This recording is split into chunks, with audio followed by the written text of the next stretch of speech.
High বন্ধুরা, তো দেখুন আজকের আমার মেয়ে ইলিশ মাছ নিয়ে এসছে। তো ইলিশ মাছের সর্ষে বাটা করব, তো কেমন ভাবে করব সেটা আমি পরে দেখাচ্ছি। এখন এই যে নুন হলুদ দিয়ে মাখিয়ে রাখলাম মাছটাকে।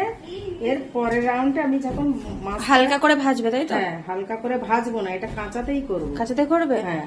আর চিংড়ি মাছটা কি করবে? চিংড়া মাছটা কি করবো এখন বুঝতে পারছি না, আগে মাছের ঝোলটা বানিয়ে নিই। আর শাক ভাজা, কলমি শাক ভাজা হবে। আর ইলিশ মাছের সর্ষে বাটা আর চিংড়ি মাছটা দিয়ে করবে, এখনো মা ঠিক করেনি কি করবে।